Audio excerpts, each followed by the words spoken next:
everyone, to this week's Really Big Fan podcast. We're doing things a little different this week, as we've got another guest of a friend of yours. Yes, we've got Jacob. How did he say his?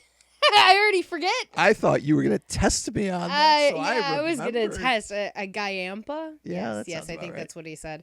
I've been saying my greatest photography friend's name wrong his entire life, and I just found this out in the interview. But he's too nice to correct anybody. He doesn't hold it against you. Yeah. He still likes you. So we're gonna talk to him today, but because my ass had to work 2 weeks in a row in the middle of where we have podcasting, It's all good. we're recording this now, so this is not technically live, but it's sort of live, right. But it's not live. But if you want to put stuff in the chat, I will respond. Yes, because you will be here. I'm here. Yes. Well, you were working. You were working and here at the same time. Yes. You've broken the space-time continuum. Yes. This is a canon event. But I shoot Sony. And with that, headlines.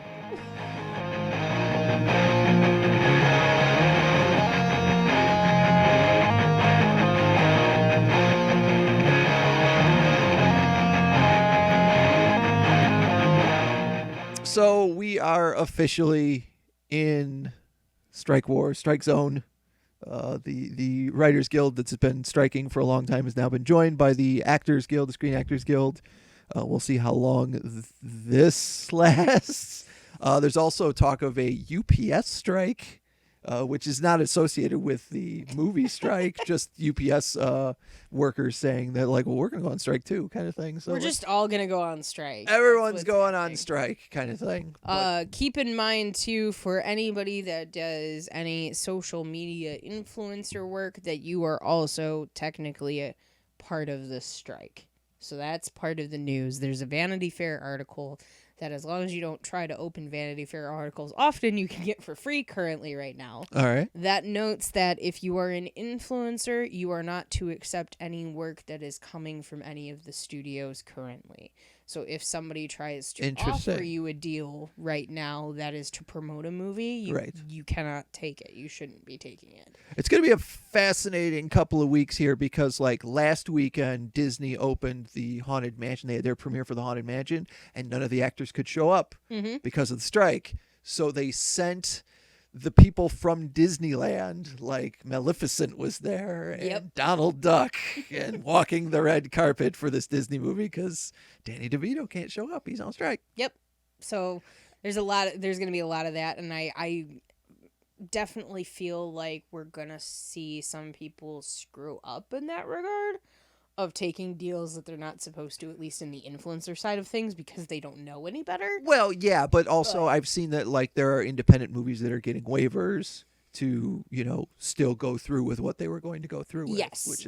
Which is another part of it, is that if you've already accepted a deal prior to the strike, you still have to follow through on the deal. Right. Well, I can also see people, like internet people getting angry at people. Oh, you're supposed to be on strike. Mm-hmm. It's like, there's a lot of moving parts. There's a lot of moving parts to it. So, yes, you can be pissed at a Kardashian for doing it. They probably have a contract. Right. So, accept that as it is. But for the non-million-dollar influencers that exist out there, or, content creators that are out there, be careful and don't accept anything that you're not supposed to, because that could hurt your career down the road if you do. Yeah. Especially if you want to get into acting.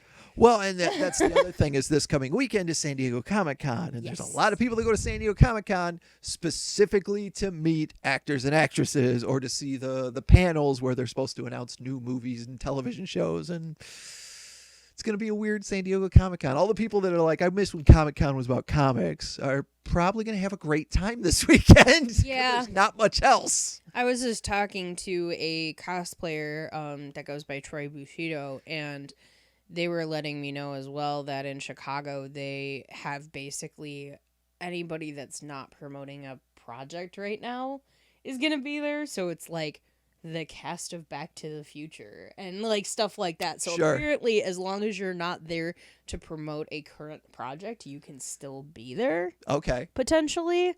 But it's all like older legacy acts like Kiefer Sutherland. And Well, stuff yeah, like and that. that's the thing. Like I said, San Diego Comic-Con forever has been where Marvel gives us new trailers and where we get to see whatever Warner Brothers is working on and all this stuff. And this year, it's going to be a little strange. Yep. The reason I brought that up too is because Adult Swim does a like a film festival out there, like a pop-up film festival during Comic-Con, and they've already had to go on Twitter to announce that a lot of the meet and greets, like for Rick and Morty and Metalocalypse and everything, are canceled for this because those people can't show up. Yep. They're on strike. Oh, So- man, they can't meet Eric Andre? There was going to be a live Eric Andre show, and that is not going to happen now. I would kill to see a live Eric Andre show. I'm not even lying. There's new episodes. We just haven't really? gotten to them. Oh, okay. There are new episodes. No, of but I Eric mean Andre. like live, Oh yeah, it's like insane. just chaos. Absolutely, you never know what's gonna happen. It would be weird because I watching the Eric Andre show, I would think that they definitely have to like stop and start stuff. Yes. So for them to figure out how to have that amount of chaos in a live setting where they can't stop and try again, Yes. like just let things happen and deal with it, probably be pretty funny. But it's not going to happen. That's the most chaotic thing that could happen It's true. with that kind of thing. Another thing I wanted to bring up is that the final Miyazaki movie for Studio Ghibli opened in Japan this weekend. Ooh. And broke a bunch of records. It reeled in a total of 13.2 million in its opening weekend over in Japan.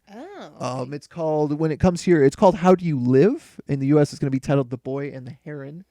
And they didn't air a single trailer for this movie. So nobody knew what it was about coming in. I think they made like a poster or something just to let you know, hey, this is Miyazaki's last movie, and this is like an image of a couple of characters, and this is what it's called, and this is when it comes out.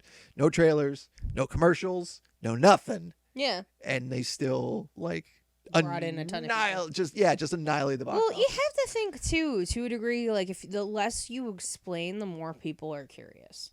True. We've had that conversation a bunch before on the previous podcast, to the point of where Albeck did not want to watch any trailers Yeah, at all. refuse to watch trailers. And part of that is like wanting to know, okay, like I want to just watch the movie and be surprised by stuff. And I know that we've even had situations where like you didn't want to see anything from the Spider-Man movie before it was coming out. Yeah, I saw stuff. or but Guardians. I wasn't sending it to you. Yeah, Guardians was another one where it's like they were releasing scenes, and I'm like, no, you know what? I kind of want to experience the whole. I don't want to experience a scene out of context. I want to experience the whole story Right.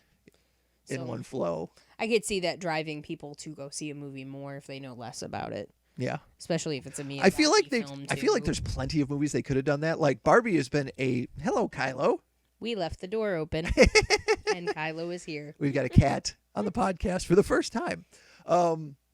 But like Barbie or Oppenheimer have been like huge social media things, but I feel like those are also movies that like you could have just said, "Hey, the Barbie movie's coming and it's on this date," and never given us a trailer. Yeah. And I think it still would have been just as big a deal. Probably, yeah. I would think so. At this point, I don't even think the Marvel movies need a trailer. Like we know, you all are making 3 to 4 movies a year. Exactly. You know, you just give us like, hey, the next movie is Doctor Strange. All right, cool.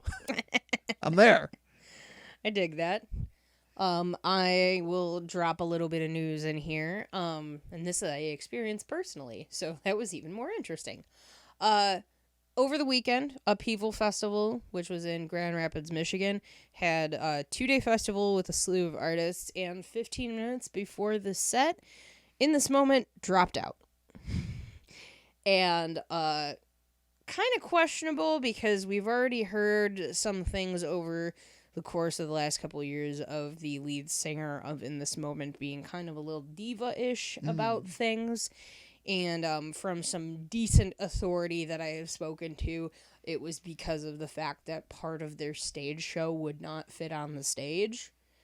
And Wouldn't they have known that like earlier? that was my thought too, because usually you have to submit whatever specs you have from your stage show Right. in order to do the show in the first place. I mean, I don't think that Falling in Reverse showed up with that huge catwalk and they didn't know about it. Like, you know, you would need to know to set the stage up, correct? And the same thing with like Lamb of God has their own intricate setup and stuff. So Sure. it made no sense. And there was a picture circulating in like different groups and stuff like that, and it was just a minuscule part of the stage. So basically they just kind of middle fingered everybody in its own that way. stinks. There were some people that were also saying that they had heard that they had nowhere to get dressed, which doesn't also make sense, because if you're bringing a stage show, wouldn't you have a bus? Right. Or if you at least traveled here, like they had an ice rink on the property at other places they could have gotten dressed. So that doesn't really track with me either. But we found Maybe out they didn't want photos of them in golf carts coming from wherever it was to the stage in their goth gear. You know, you never know. But yeah, 15 minutes before the set started, we were notified that we were not shooting them, and that is the second time now that I have been at a place where I was supposed to shoot a In This Moment lineup and did not happen. Is there a band that you've ever been a fan of that's kind of like a huge problem like that, but you still are like, yeah, but I love this band? Because the only one I can think of is the Smashing Pumpkins, but they've never done like that. Yeah, I mean, I don't really think that there was anybody that I've come across that's been like that. Like notoriously Guns N' Roses were terrible about that stuff before they came back. Yeah, like I got an Oasis email. have been terrible about that kind of thing. I got an email before to see if I was interested in shooting Erykah Badu, and I didn't do it because she usually is 2 hours late. And I was just like, I don't feel like standing there for 2 hours and waiting. You know, and who knows? She could have showed up on time. Who knows? But that was one that I was kind of like, eh. But I'm not like I like Erykah Badu, but it's not like a favorite artist of mine. There's not really anybody that I can think of off the top of my head that's that bad. Yeah. I think just, you know, there are people that are kind of assholes, like when I used to like Kanye, where Sure. Like, you never know what he would do. Yeah. So because that's what I'm, in trying to give Maria Brink, the lead singer of In This Moment, trying to give her like the benefit of the doubt. Maybe she has anxiety, man. Maybe like they hit that 15-minute, before they were supposed to go on stage. Maybe she was doing her makeup. She was like, I can't fucking do this. Yeah. I mean, I don't know, but that was what we were told. Yeah. Sometimes things come out later. Like, I know that when Skrillex had dropped out of Movement, he said initially it was supposed to be because of his album. And then, like, a year and some change later, he announced it wasn't about his album. He was actually having anxiety and addiction problems. And he chose to go get clean instead of that. And so he just, like, took all the projects off the board. And now he's fine, and he played Movement this year instead. So if it was an anxiety thing, I feel like, hopefully that comes out, but that doesn't seem to be the MO here. Right. And there's been a lot of talk about the fact that Maria doesn't let people shoot a lot of the time either. Yes. And part of that, at least how it was explained to me, was that somebody that did not have a photo pass took an unflattering photo. And somehow that caused that problem. But if they weren't approved to shoot photo, they shouldn't have been in there with a camera in the first place. And people are going to shoot you from the crowd with their phones regardless. It's true. So I question the logic in all of it, but we don't really know what exactly happened. Maybe she was in the middle of a really good part of Legend of Zelda Tears of the Kingdom. And she was like, you know what? I'm not playing tonight. I really got to finish this. But there was also a little tiny spark of drama that also came from that on the other side. Because when we went up the hill, Suicide Silence, the lead singer from that, actually brought it up in the sense of, wow. He brought it up and he was just kind of like, are you at least having a good time? Are you getting your money's worth? That sort of thing, Yeah. And he kind of had the attitude of like, fuck who would ever leave this hanging. And he said, fuck them because you guys are fucking awesome. So they were like very vocal about it, but that was the only band I saw bring it up the entire weekend. And out of anybody that would bring it up, I feel like Suicide Silence makes sense. But they got beef. They're big meaty men, right? So, but all in all, like everybody else that I spoke to, there were some people that were very upset that came from In This Moment. So, And I don't think that the band has made an apology as of yet. So we'll see. Well, it's only been a couple of days. Yeah. While we were recording this. Yes. We've talked at length about the writers' strike and what is that going to do to television and movies and in the fall and in the winter. One of the things it's doing is it's forcing Disney parent company ABC to bring Miss Marvel to Saturdays. They're going to air the Disney Plus Miss Marvel show starting at the end of August on Saturday nights to fill a block.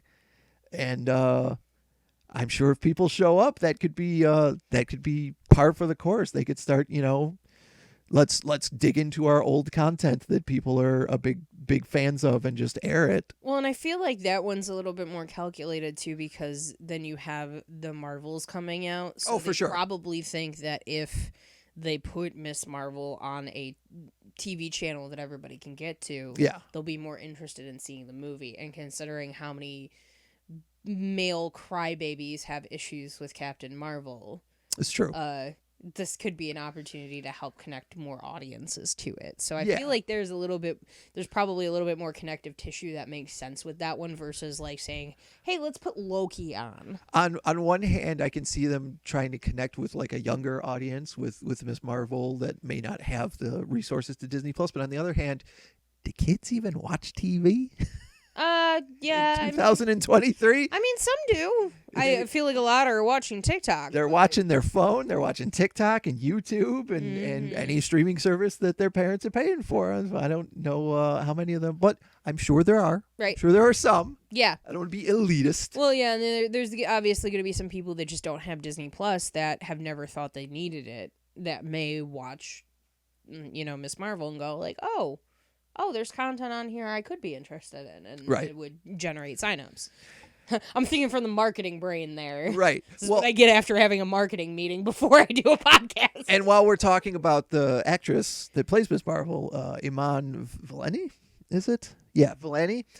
She is going to be the co-writer of the return of Miss Marvel to Marvel Comics. Hey, she deserves that because she's the one that knows all the info. That will be super fun. With her, she's like, I know who is on Earth, blah blah blah, and like she's great. So I'm really excited for her for that. Yeah, starting in the fall is going to be Miss Marvel, the New Mutant, which is it hints to how she's coming back in the comic books. And it's going to fold her into the X-Men line. So, of course, I'll be collecting it anyways. Mm-hmm. But, yeah, it's going to be cool.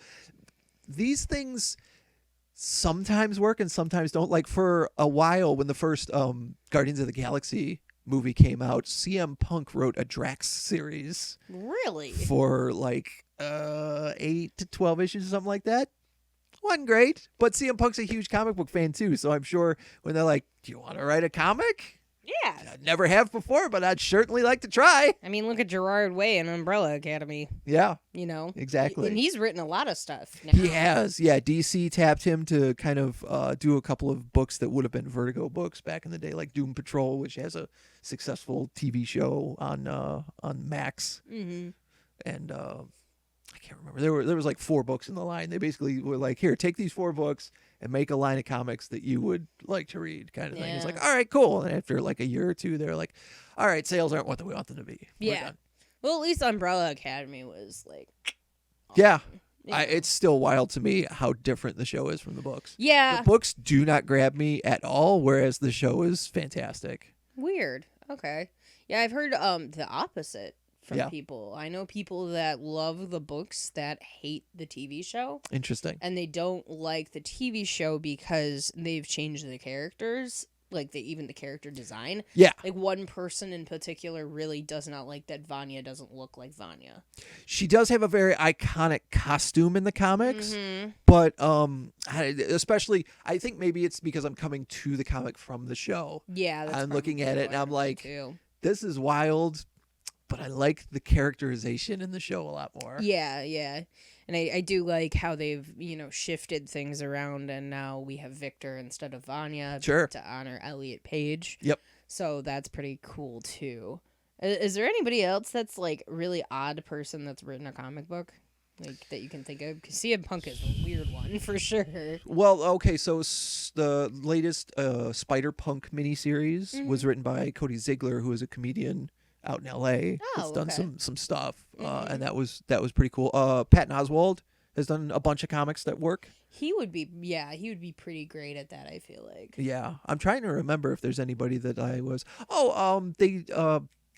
John Carpenter, the movie yeah, director, yeah. did a Joker one shot a few years ago Oh, that's cool. that I ended up buying. I even bought a second copy for Shawnee because Mm-hmm. he loves the John Carpenter. So like, hell yeah. Well, and I feel like wasn't Neil Gaiman just a book writer for the longest time too? He started in comics. Oh, did he? And then Okay. transitioned to prose. Gotcha. All right. Yeah, I thought it was the other way around. Nope. So that's pretty interesting too. Yeah. Now we need Stephen King to write a comic or something. I'm pretty sure he's worked in He's comics because worked I in know his comics. son His has worked in son, yeah, comics. his son worked I in think his son comics. kind of dragged him in and was like, dude, come on. Come on, Comics Dad. are fun. Come on, Dad. Let's do this. And while we're talking about Disney Plus stuff, Guardians of the Galaxy, August 5th That's when it's gonna hit. on Disney Plus is Disney Guardians Plus. of the Galaxy 3.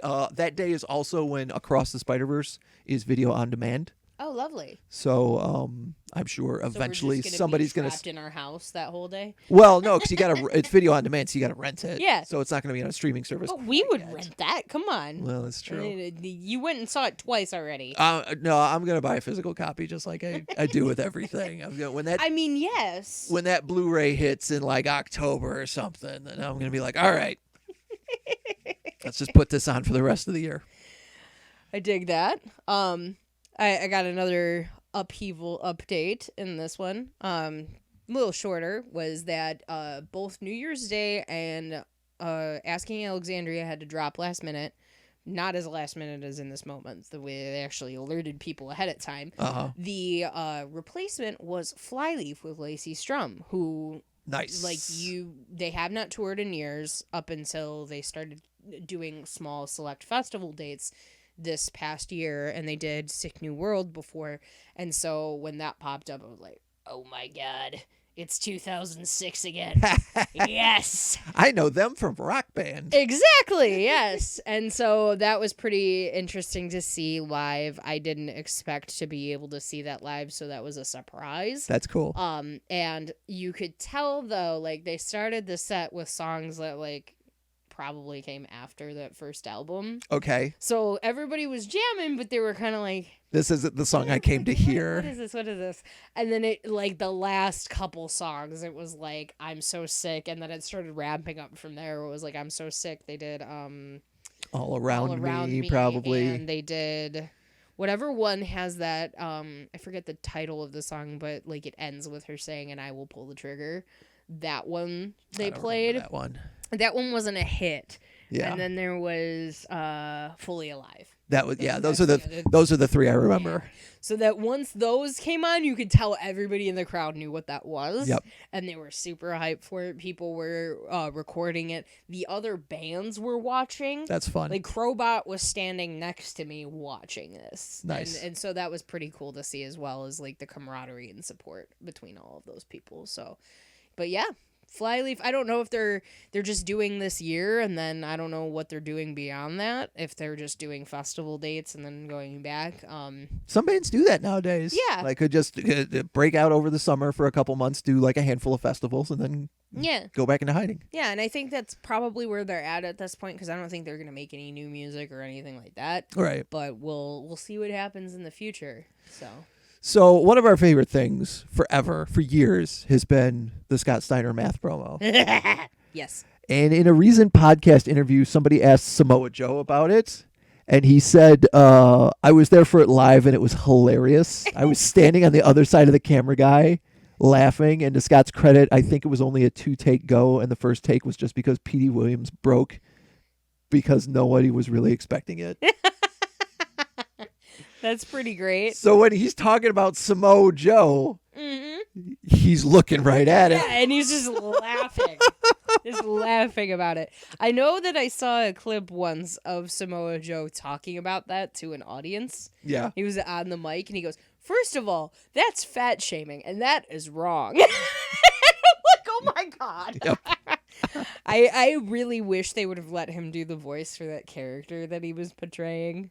Which character? That movie thing that or TV show that he's doing, and it's Anthony Mackie. Yeah, the Twisted Metal. Yeah, like I don't know anything about that character. I'm glad he gets to act it out, but I wish it was his voice. Right, he will be the voice of King Shark in the Kill the Justice League game comes out, the Suicide Squad game. So that's going to be a blast. I think it was you that was telling me that Samoa Joe and CM Punk used to go to the comic Samoa Joe used to drive CM Punk to the comic store. Yes, because he was stoned or something. Or no, it was reverse. It was reverse, yes. Yeah, Samoa Joe would get stoned and CM Punk would drive him to the comic store.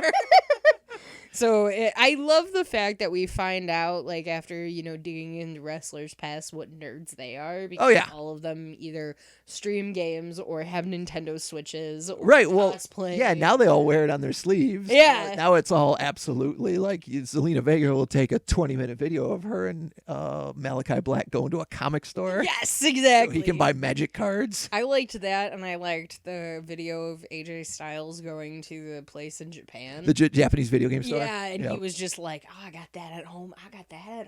Like, he's geeking out the whole thing. So, yeah, gotta love it. I love the video of Daniel Bryan telling Renee that AJ Styles is flat earther. Oh, God. That's amazing. It's an amazing episode of Talking Smack. I got one more thing for you, and it's specifically for you, my dear. Oh, goodness. Adult Swim is going to be expanding to the 6 p.m. hour starting in August so that they can do a new block called Checkered Past where they will play Cartoon Network shows that they no longer play that were extremely popular. Those shows include Ed, Edd n Eddy, Dexter's Laboratory, The Grim Adventures of Billy and Mandy, and your favorite, Courage the Cowardly Dog. Courage the Cowardly Dog. Yes. It's going to be a good time. But I don't like macaroni and cheese. Yeah, so look forward to that. I think that starts, it's going to be Saturdays, Monday through Friday, and then on the weekend they're going to showcase some of their other shows in different blocks, but it starts around the end of August. Nice. That's pretty awesome. Yeah. That gives some of us millennials a blast from the past. Gives you a reason to turn the TV on and feel like you're, 14 again. Yep, the Saturday morning cartoon situation. Yeah, exactly. And they can sit there and just go, return the slab. I keep telling myself, because it's all on streaming service, I keep telling myself that I need to just wake up on Saturday mornings and watch cartoons for like 2 hours. Yeah, I'm surprised you don't do that with your turtle cartoon. They have Danny Pudi in it. Right, or the Transformers cartoon. Yeah. Danny Pudi. Like, watch a Transformers, watch an episode of Ninja Turtles. Mm-hmm. Watch all my favorite cartoons. I need to do that. Dad, I can't wait for that Ninja Turtles movie, though. It's so funny how excited you are for that Turtles movie. So excited for it. It's so cute looking. It's got such a great cast. It really does. I really want to shotgun you through the other Turtle movies. Like, it's not necessary. Yeah. But I just want you to see them. I mean, I've accepted it. We actually have a dry erase board on the fridge now that has a list of movies. It used to be the grocery list. And the Kylo treat counter. Yep. Now we just feed Kylo treats. Yeah, now we're just making a list of movies that that either I haven't seen or you haven't seen that we need to watch. I mean, there's just a list currently of things I need to watch because I haven't added anything to it. I don't remember. Yet. There was something you mentioned that I hadn't seen, but I don't remember what it was now. Yeah, no, but I have to watch the second Teenage Mutant Ninja Turtles. We watched The Predator. So this is what we're gonna do. We're gonna watch the first one, which we already did. Mm-hmm. We're gonna watch the second one. We're gonna skip the third one. Okay. Because it's not necessary. Okay. The fourth one is a CGI movie, and it's fantastic. And then we'll watch the 2 Michael Bay ones. Oh, no.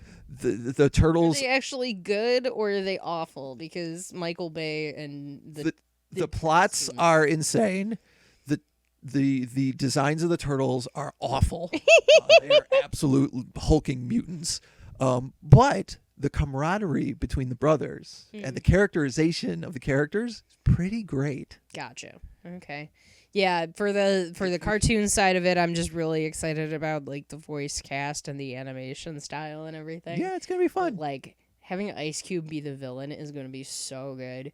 Having Seth Rogen and John Cena as Bebop and Rocksteady. That's just gonna be a shit show, and I cannot wait. It's gonna be a blast. Those two to be just fucking knuckleheads. That's gonna be the wild thing, is that like we're gonna watch a half a dozen actors that we expect to swear, not swear. Yeah. For 2 hours. Well, it's funny because like it's weird. Ice Cube went through a series of like just acting in tons of movies, so it's not like he's the one that's like F-bombing everything either. Right, but like we've seen John Cena be Peacemaker. Oh, yes. And you're gonna pair him with Seth Rogen and say like, be funny, but don't swear because this is for children.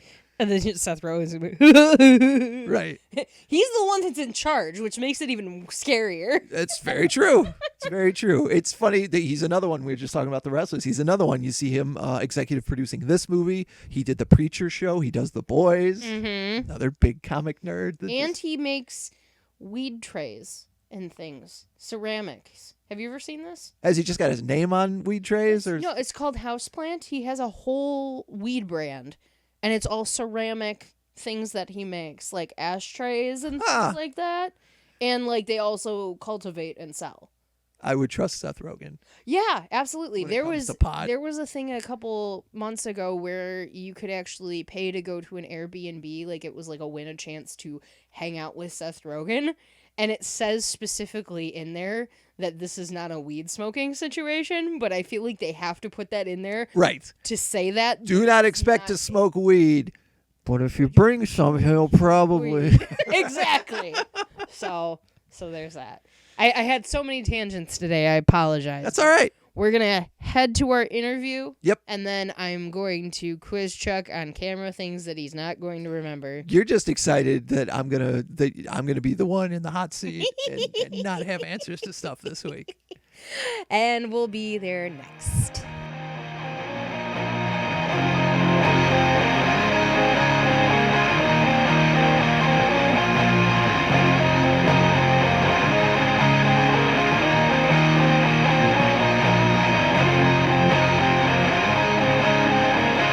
Welcome back to the Really Big Fan Pod, and today I have my best concert buddy, Mr. Jacob Giampa. I'm pronouncing that right? Or have I been pronouncing it wrong my whole life? Your whole life. Okay, what was it? I just stopped correcting people. What is the proper way to say it? It's Giampa. Okay, there we go. Now we've all learned something. We have learned something today. I'll test now you we're done. All right. And we are talking about concert photography because we're obsessed with concert photography and we have no other hobbies. That's about it. That's about right. So your origin story is actually so fun that I tell a lot of people it because I'm just like your biggest fan at this point. I'm such a dork.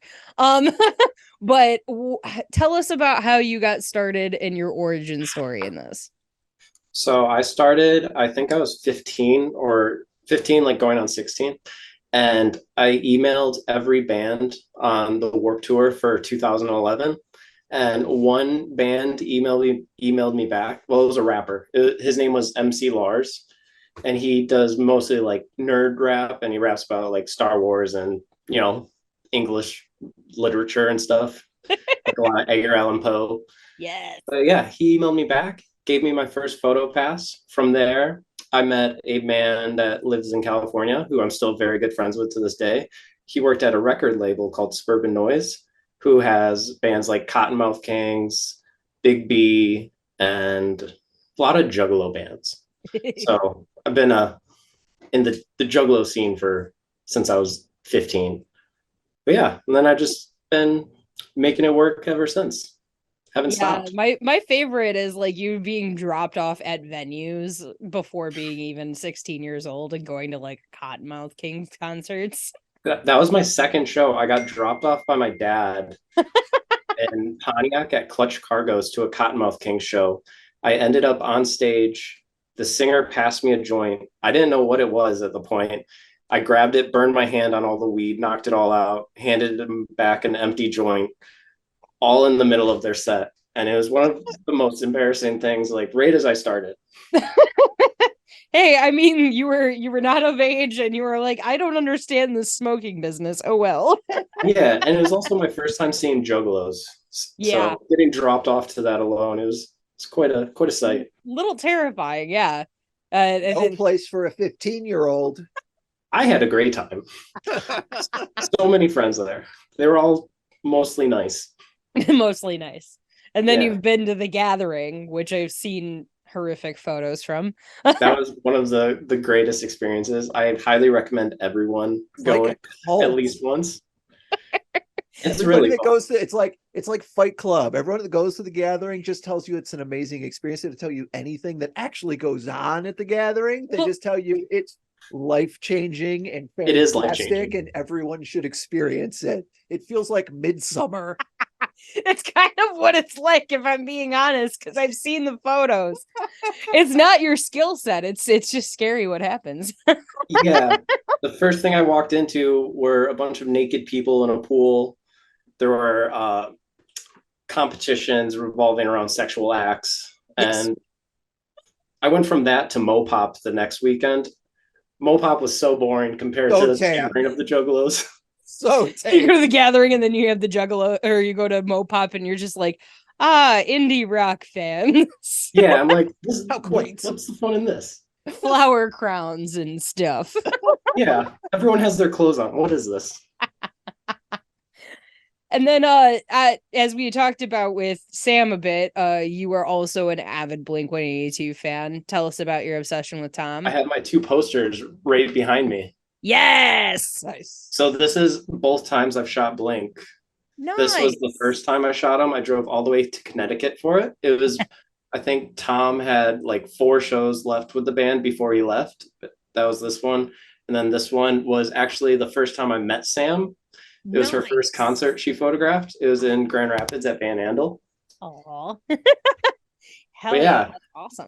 I've driven to Connecticut to shoot them. And I've also shot his other band, Angels and Airwaves. I've gone all the way to California and New York to shoot them. I've shot them every chance I can get. Tom is my absolute favorite person. But yeah. Yeah, you're always like, he's just so beautiful. Well, have you seen the man? He's gorgeous. Now, when you went to like New York and California, was it strictly like I'm going, I'm shooting the show, and then I'm coming home, or was it like I'm going to go to California and hang out for a week and also do this show while I'm there? Well, with New York, it happened to be on my wife's birthday. So it was revolved around her birthday trip. And I just so happened to be able to photograph Angels and Airwaves. But going to California, I went to, I think, 3 shows out in California. We went to 2 San Diego ones and an LA one. Nice. And so that whole trip was revolved around going to see them. Awesome. And would you say that's like your favorite one that you photographed out of all of them is Blink, or do you have other favorites? Ooh, that's hard. Definitely the first time I shot Blink was probably one of the greater experiences that I've had. But there's just been so many. Like recently, I went to the Ed Sheeran show. Eminem showed up. I had my camera ready for it. That was definitely one of the cooler experiences I've ever had. Yeah, I showed him the video of it. Can you answer a question for me? Yeah. Does Ed Sheeran always sound like that? Because He sounds so good. I'd be It's furious. unbelievable. He was listening to the clip and I'm like, I think it's because that's not how it's sang when it's sang like that high in a register. So like the video doesn't do it justice as much. Mhm. And so he was kind of like, and I'm like, he doesn't normally sound like that though. Eminem could not hit that stage faster for me. Like once he hit the stage and he's in the right cadence and the right pitch, I'm like, now this sounds good. Yeah. Yeah, it was a little different having Ed sing it. Like, I think it's just because he was so high pitched. If he would have taken like a lower register, it wouldn't have been as like weird for you. But I'm sure people have heard like Billy Corgan doing Stairway to Heaven and said the same thing. Oh yeah, like if I paid for these tickets, I'd be pissed, kind of thing. And Yeah. I'm just like, yeah, this is my thing. Well, Billy's voice is also nails on a chalkboard, depending on where you're at with what. So very it's very questionable. Very true. Now you do a lot of, you go across genre a lot. You're basically like either doing punk or you're going over to the rap side. Do you prefer one over the other, or do you like doing both equally? Growing up, I really loved doing like hardcore music and punk rock. I liked going to shows that were you be on edge, being in the audience. You're like, Mhm. I don't know if someone's just gonna hit me out of nowhere. Yeah. The So I grew- anticipation of the Yeah. energy. Yeah. You don't know if someone's gonna jump off the stage and land on you at any second. But as I grow up more, I think rap is kind of taking that over. So I've been doing a lot more rap as the last few years, and it started after there's a rapper called XXX Tentacion. After he passed away, I started shooting all of these rappers because it was like him, Juice World, Lil Peep, they all passed away, and I was like, I want to get them while they're all still here. Yeah. I feel like with that kind of mentality in another lifetime, Jacob was a wartime or like a war zone photographer. Like documenting things before they pass on. No, just like being in the joy of being in a place where your life is in danger. Yeah. I always wanted to do that. I always thought that would be like a lot of fun. A lot of go to, yeah, a lot of fun to go to like a war zone and photograph it and document it for like the history purpose. Honestly, that's always been a questioning thing for me in my brain. And what really hit me was like during the Boston bombing marathon that they had. I saw this picture and it was like three cops. They're running a different direction. It was like a huge famous photograph. And I had to sit there and look at it and seriously question myself if I would have the wherewithal to snap the picture or if I would just freak out and run away. I don't know. Constantly. Yeah, like I mean, like I don't know if my brain would switch into photographer mode and then I'd be like, no, I got to get this shot. I feel like I would, but at the same time, like at that point in my life, I don't think I could have done it then. I probably could have done it now. I would be surprised if you didn't stop, even though your life was in danger, to be like, but this is the perfect shot. I mean, yeah, it sometimes happens. Like I was looking at the documentary for the Woodstock 99 and I was like, oh yeah, I would have been like in the mess. Yeah, absolutely in the mess. Your camera would have taking pictures. Yeah, taking pictures, and we would have still been using like film cameras at that point too. So it'd been even worse. But yeah, you know, sometimes in those situations, like I know when like hardcore music doing Show Me the Body, I didn't know if those guys were going to come up from the stage, if they were going to jump into the stage, like into the crowd, what they were going to do. And so there is a little bit of anticipation of like something could pop off at any moment. And it's kind of trying to gauge that, right. I feel like. Yeah, like I've shot hardcore shows from the crowd and people love jumping off stages and just doing flips into the crowd. I have a video of one of the bands at the Crowfoot. A fan jumped off stage, did a front flip, and the last thing you see in the video is just his foot taking my camera out. Oh, oh God. So did you, you know, be like, dude, you just fucked up my camera? Well, at that point, it's really my fault for being there. Like I can only like be mad at him so much for like enjoying the show. Yeah, it would be one thing if you were like in the photo pit, but like if you were in the crowd, that's like a different story. I feel like because I know there was shows they don't even have photo pits. Right, exactly. The hardcore shows typically don't. Yeah. Right. I know that there's been like, you know, certain moments where people have gotten like accidentally whacked by the artists and stuff like that and taken them down with a camera and everything else. And I'm like, I wonder if I could even keep my cool in that moment if like I just got whacked in the camera in a photo pit. I feel like I would start swinging on somebody. I've seen you angry because the lighting's bad. I don't think anyone would survive if you got smacked around. This is true. He's seen me that angry before, so he knows. I remember one of my first Warped tours. I was shooting We the Kings, who realistically only have one pretty good song. And you heard it here, fans. That's right. And the security guard was right behind me and he went to go throw water onto the crowd. Instead, he threw it all backwards and dumped a whole bottle of water on my camera. And I was like, I don't even like this band. Oh, why am I God. Here? I would be irate as hell. They were spraying water this weekend at Upheaval and I was getting irritated.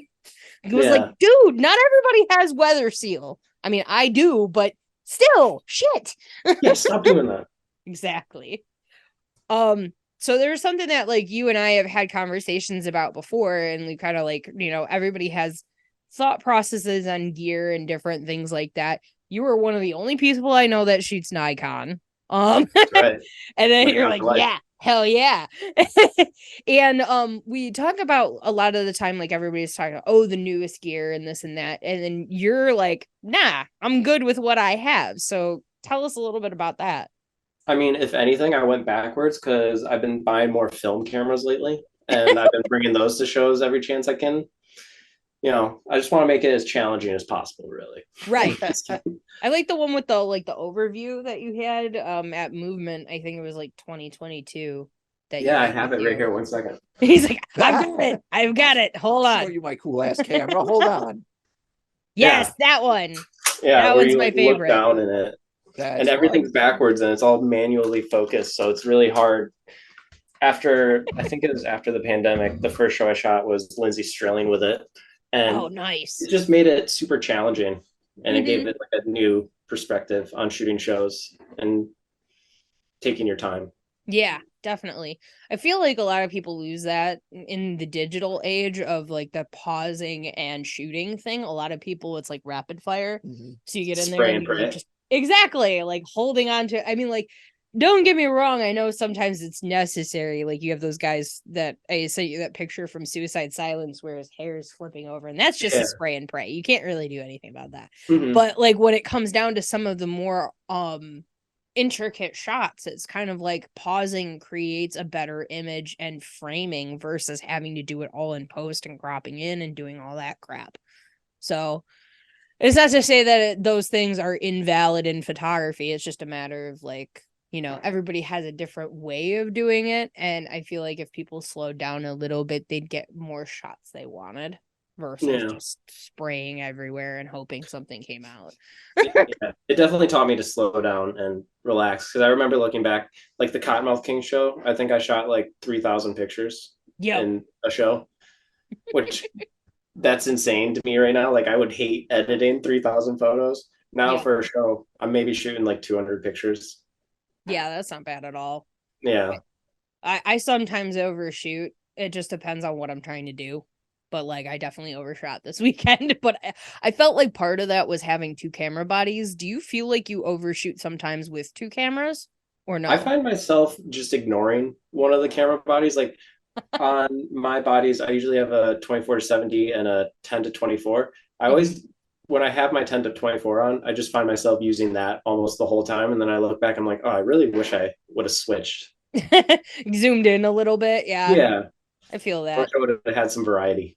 I've That's my found fault. that I have the opposite problem where I stay too cropped in Yeah. because I use that 70 to 200 every time. So it's like I get Hmm. these really like tight portraits. And then when I shoot wide, it looks like it's wrong. And I'm like, I think it's just because I don't usually shoot wide that I'm having a problem with this. Yeah. But I'll look at a photo, I'm like, there's so much space. So it's kind of silly how that works. Do you ever So do anything that challenges you while you shoot concerts? sometimes, I mean, it'll be like different angles that people don't typically choose. I know a lot of the time, like, especially when we do like anything 313 presents, everybody kind of gathers in the center. And I Hmm. don't. I You're off to tend the to side. try to go on either side and kind of get different shots. I don't like shooting people up their nose. And a lot of other artists, there are some artists that actually you have to turn in the photos because they don't like how they look from underneath. Yeah. So they end up monitoring what that looks like. So that's definitely one thing. I started using my prisms again. So there was a like a lens baby kit that I had at one point, and I don't like the attachment because it's like it goes on the 70 to 200, then it has a magnet, and then you can angle the prism in the camera. I just hold it. So I'll take the like a 55 millimeter 1.8, the Zeiss lens, or the 28 to 85, and I'll just hold it on the edge and I'll kind of mess with certain things. And I just started doing that again recently where I used it at Candlebox. I used it when we were at T-Pain. Um, and I didn't end up using any of it this weekend, surprisingly, but I've been trying to break those out more. Once I know I have the shots that I quote unquote need, then I start messing around with either shadows and things like that too. Um, I just did one that was for Bring Me the Horizon, and it was like you don't see Ollie's face. It's really dark, but you see his tank that says cult leader, and you just see his arms sticking out, and he's got all the tattoos. And I Yeah. really liked the way it looked, even though that's not what you would do for like a newspaper editorial or an online magazine. A lot of those don't want that. But when you're Or able to artsy. do creative things, then you can mess with those. Yeah. Yeah. I So saw that that's today. It looked great. Thank you. Mhm. So out of all of the things that you have shot, what do you think are like your top 5 of them that you really like, show wise or artist wise, whichever you're most comfortable with? So definitely up there was Bam Margera's band, Fuckface Unstoppable. He played a show at Harpo's. It was right after Ryan Dunn died, so he was kind of not in a great place, but it was a wild show. And for how big Harpo's is, I think only 100 people came. Wow. And so he invited everyone on stage. And I watched Bam get peed on by one of his friends. Someone got tased. It was one of the most insane shows going to as a 16-year-old kid. Like a Jackass show It was in pretty much like Jackass on stage, and everyone was on stage, so you could like walk just around and just be next to like all the artists as they're playing, and that was That's really cool. wild. Yeah. Yeah, that one's something. What other shows stick out?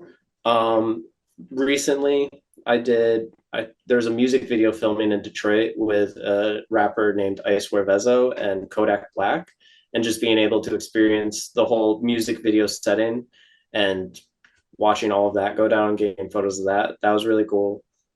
The Gathering, obviously, and then probably my first Warp Tour that always holds a special place in the heart, where it all started. Definitely. Yeah, and then every time I shot Blink-182. Yeah. Of course. I knew that would be the top, but Yeah. So what is it about when you think of like your favorite shows that you shot? What is it about the experience that makes it one of your favorites? Is it that you got a specific shot that you really appreciate? Is it because of the band that you were filming, because you like them so much? Like what is it that makes it important and special for you? It has to be like part of the experience, because I don't know, going to so many shows, they all start to blend together. Like people will be like, "Oh, you were at that show." I'm like, I have no memory of that show. Like Yeah. after so many, they're all just the same. So like something really big has to happen, whether it's like a great photo. Like one of my last times shooting Taking Back Sunday, I have a great shot of him with the mic just right in front of my face swinging. And it's probably one of my favorite pictures ever. So that show will always live in my head. And then like with the Gathering, just the whole experience. Same with the Bam Margera show. And then Blink-182 is just like the love of the band. feel that. I Yeah. definitely always remember that Taking Back Sunday shot because that's like the photo that I identify you with in my brain.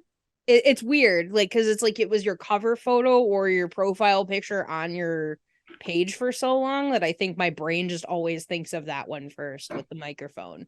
For Between Two Bolts, it's the Facebook cover photo or That's what it Facebook is. profile picture. Yep, that's what it is. So Yeah, like in my brain, that's what I think of every time I think of it. after I got that photo, I looked at my camera. I was like, well, I might as well just leave. Yep. I get any better.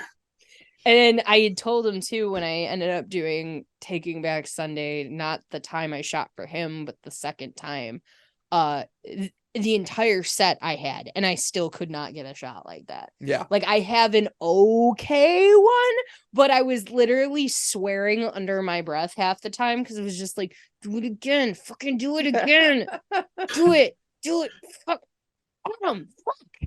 Just like just waiting for him to do it again, and like I could not get it. And I remember specifically sending those shots to our group and going like, nope, couldn't do it. Jacob still wins.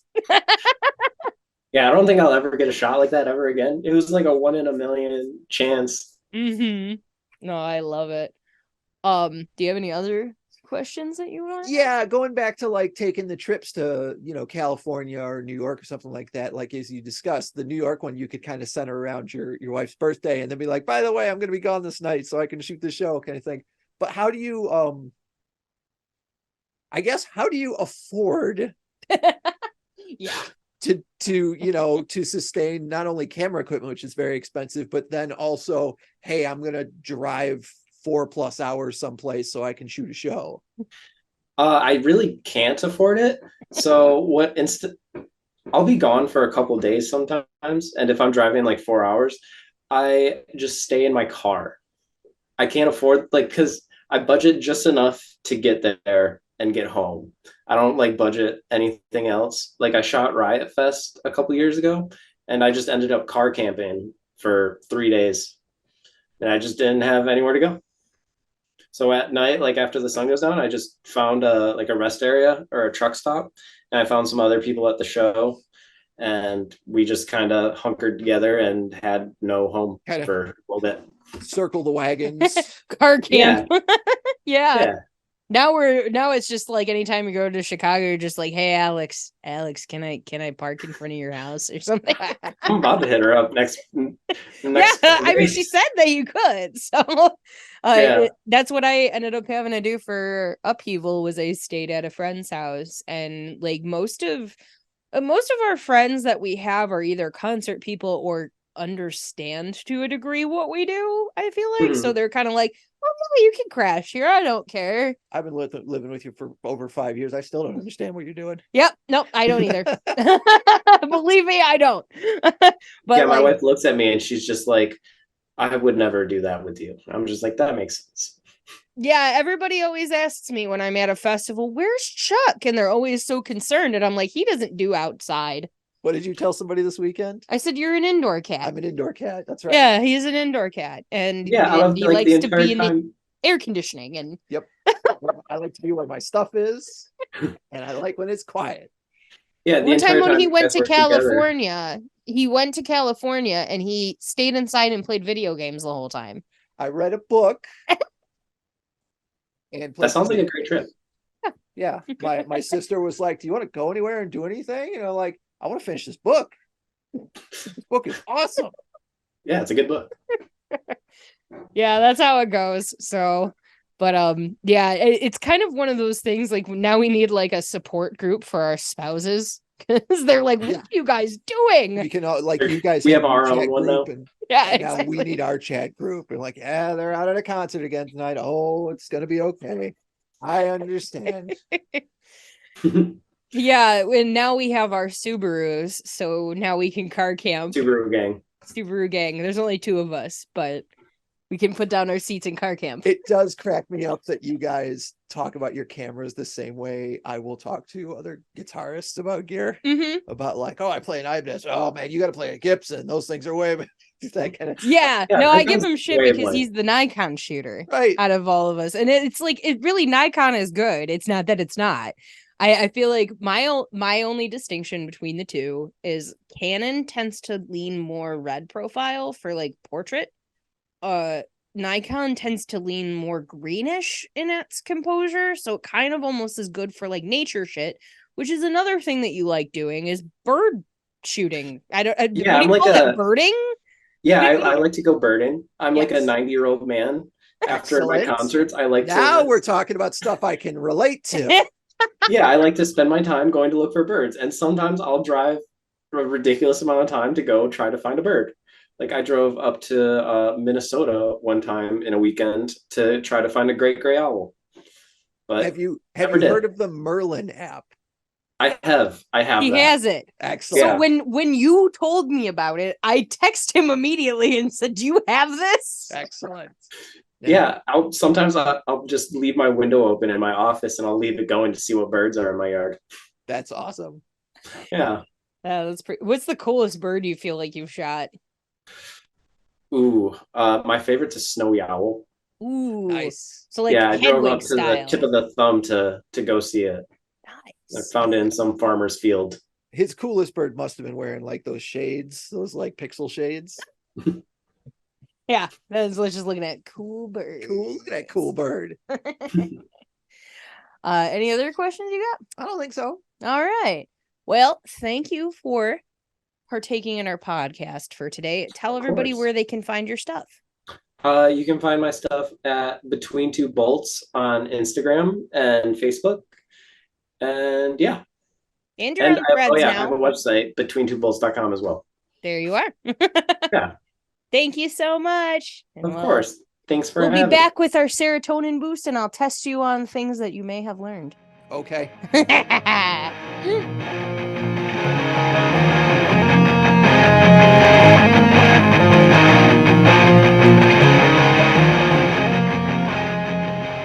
Welcome back to the Really Big Fan Pod. We're gonna quiz Chuck on camera things. I'm ready. Are you? No. Okay, so I guess do I ask you what Jacob's last name is again to see if you remember? Giampa? Giampa. All right, There we already go. got one wrong. That's okay. That was a That was a test question. That was a test question. What brand of camera does Jacob shoot with? He shoots with a Nikon. I remember Yes. you said that many times. Yes. It's Nikon. That's the only one. Yes. It's the only one I'm getting right. That's the only one you're getting right. Do you know what I shoot with?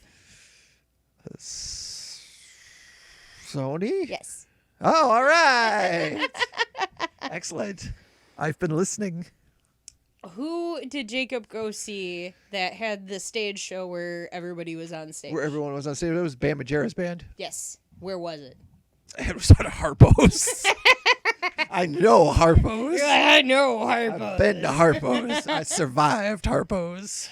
Who is Jacob's favorite member of Blink-182? Do you even remember the names of the guys in Blink-182? There's Travis. There's Mark.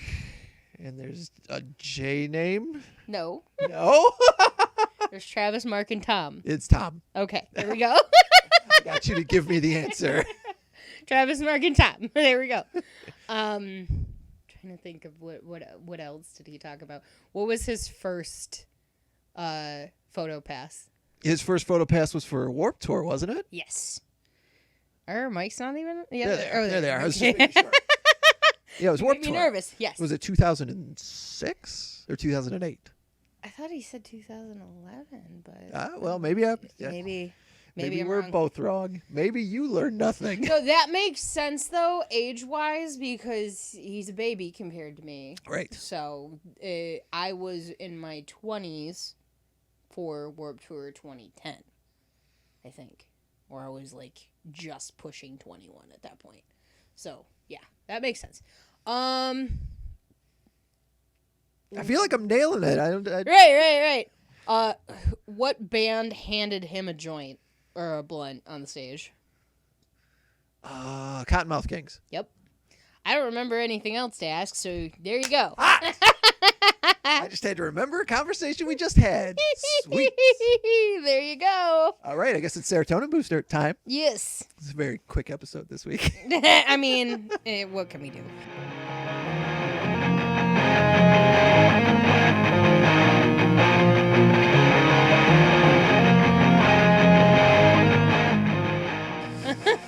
For my serotonin boost this week, I was reminded of a website by some friends over Discord called the Walk of Life Project. Are you familiar with this? No. Are you familiar with the Dire Straits song Walk of Life? No. It's got the little keyboard part that goes doot, doot, doot, doot, doot, doot, doot. You have no idea? I know nothing about Dire Straits. Okay, well, the Walk of Life Project was to prove that it is the perfect song to end any movie. Oh, no. And much like we were doing on Transformers with the Linkin Park song?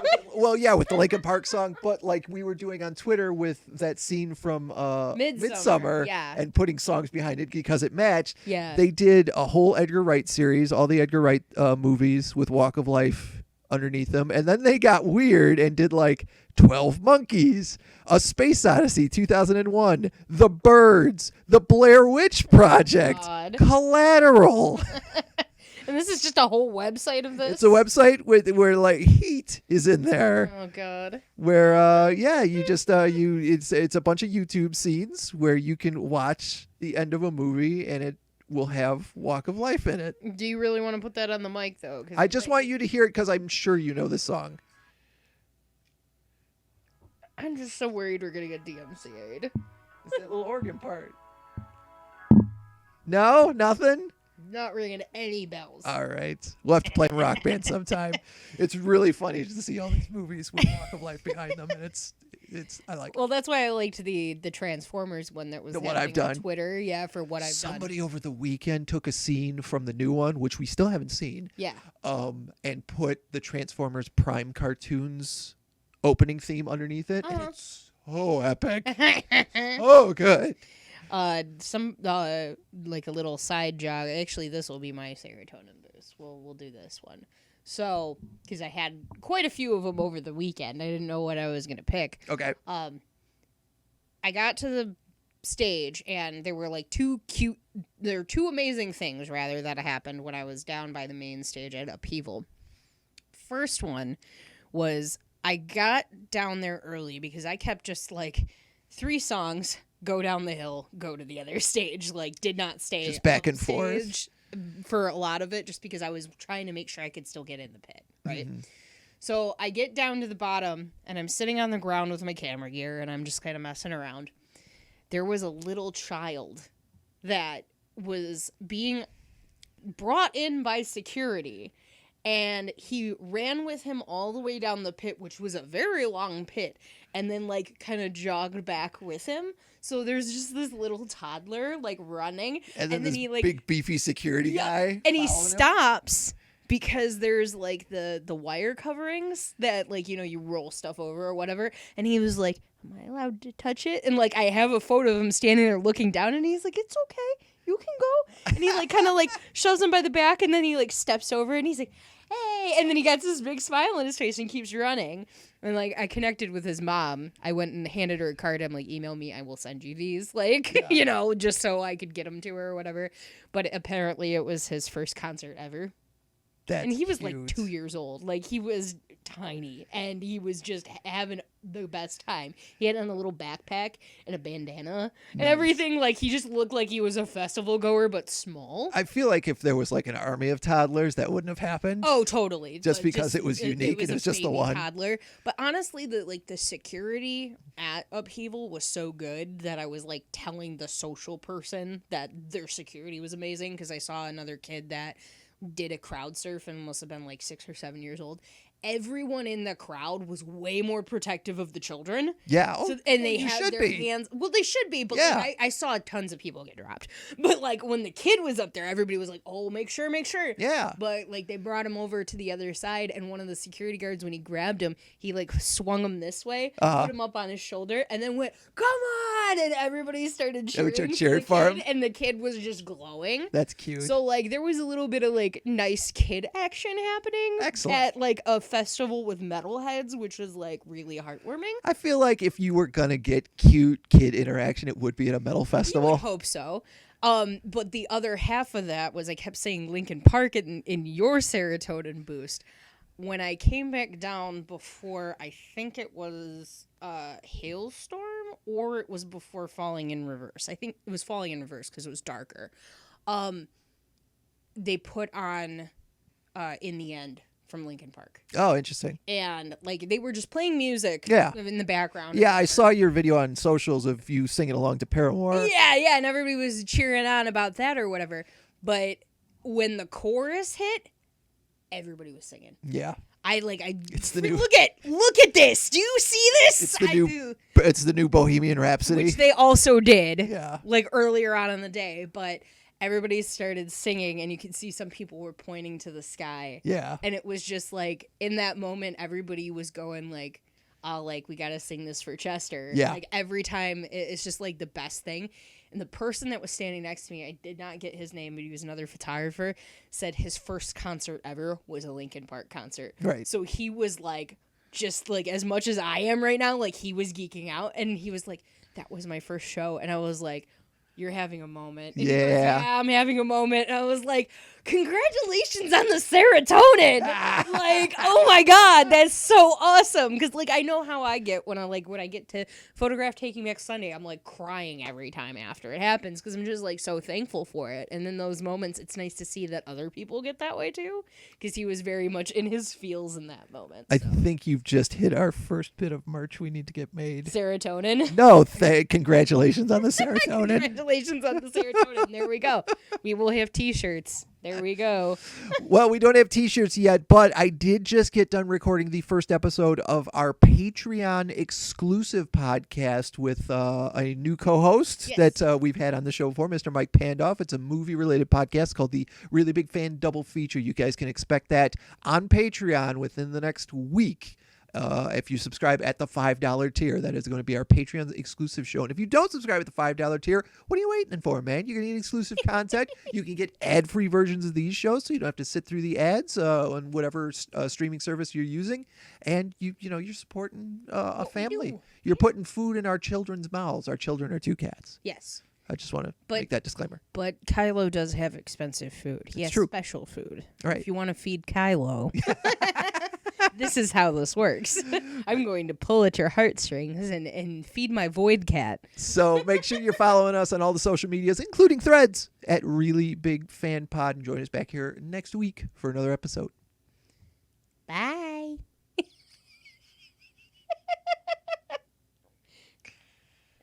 We might as well. Do you want to talk about something? How many shows have you already shot this summer? I haven't counted, but how many shows do you still have to shoot?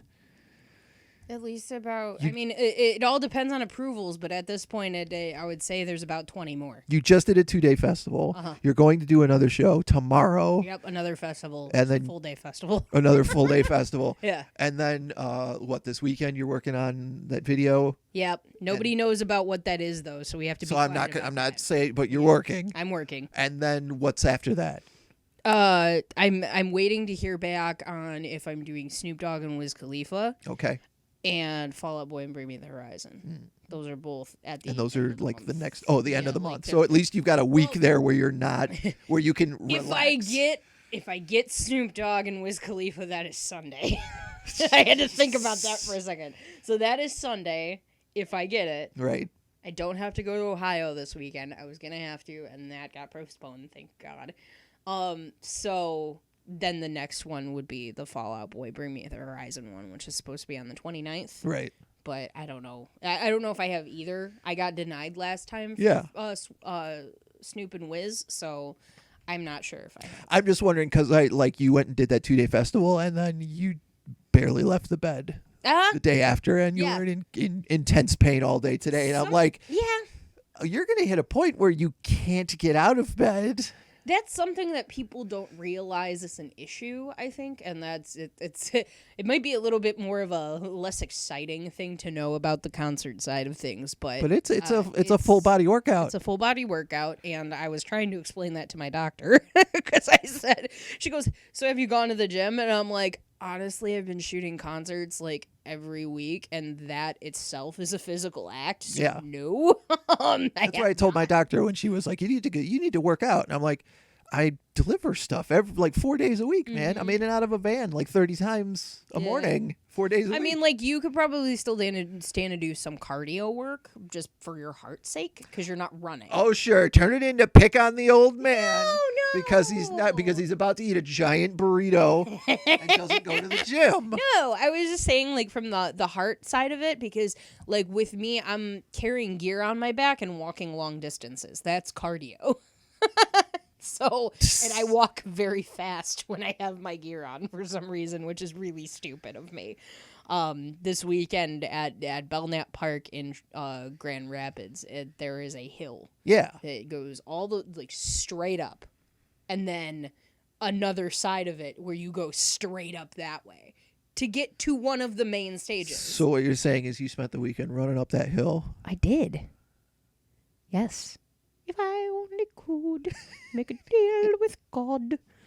I'm not putting that in the inside, but I am ending it when I say